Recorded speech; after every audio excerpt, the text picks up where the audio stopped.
ബഹിരാകാശ യാത്രികരായ സുനിത വില്യംസും ബുച്ച് വിൽമോറും തിരികെ ഭൂമിയിലെത്തിയതിന് പിന്നാലെ മുൻ പ്രസിഡന്റ് ജോ ബൈഡനെ കുറ്റപ്പെടുത്തി യുഎസ്. ബൈഡൻ ഭരണകൂടത്തിന്റെ നിരുത്തരവാദപരമായ സമീപനമാണ് ബഹിരാകാശ യാത്രികരുടെ തിരിച്ചുള്ള മടക്കം ഇത്രയും നീളാൻ കാരണമെന്ന് US press secretary Karoline Leavitt പറഞ്ഞു. അതേസമയം ട്രംപ് ഭരണകൂടത്തിന് കീഴിലെ ചരിത്രപരമായ ദൗത്യമായിരുന്നു സുനിതയുടെയും സംഘത്തിന്റെ മടക്കയാത്രയെന്നും അവർ വ്യക്തമാക്കി. ബഹിരാകാശ യാത്രികരുടെ തിരിച്ചുവരവിൽ ബൈഡൻ ഭരണകൂടം വേഗത കാണിച്ചില്ല. നിർണായക തീരുമാനമെടുക്കാനുള്ള ജോ ബൈഡന്റെ ധൈര്യക്കുറവ് കാരണമാണ് സുനിതയ്ക്കും ബുച്ച് വിൽമോറിനും ഇത്രയും ദിവസം അവിടെ നിൽക്കേണ്ടി വന്നത്. പക്ഷെ ട്രംപ് ഒരിക്കലും സമയം പാഴാക്കിയില്ല. അധികാരമേറ്റതിന് പിന്നാലെ തന്നെ ധീരശാലികളായ ബഹിരാകാശ യാത്രക്കാരെ തിരികെ എത്തിക്കുന്നതിനായി നാസയോടൊപ്പം ചേർന്ന് പ്രവർത്തിക്കാൻ ഇലോൺ മസ്കിനും സ്പേസ് എക്സിനും ട്രംപ് നിർദ്ദേശം നൽകി.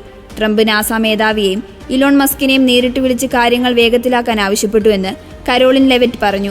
നാസയുടെ ആക്ടിംഗ് അഡ്മിനിസ്ട്രേറ്ററെ വിളിച്ച് ബഹിരാകാശ യാത്രക്കാരെ എത്രയും പെട്ടെന്ന് നാട്ടിൽ തിരിച്ചെത്തിക്കാനായി പ്രവർത്തിക്കണമെന്ന് ട്രംപ് പറഞ്ഞുവെന്നും ലെവിറ്റ് പറഞ്ഞു. ട്രംപിന്റെ നിർദ്ദേശപ്രകാരം വേഗത്തിൽ തന്നെ ബഹിരാകാശ യാത്രക്കാരെ തിരിച്ചെത്തിക്കുന്നതിനായി പ്രവർത്തനം നടത്തിയെന്ന് നാസയുടെ ആക്ടിംഗ് അഡ്മിനിസ്ട്രേറ്റർ ജാനെറ്റ് പെട്രോ ഇന്നലെ പറഞ്ഞിരുന്നു.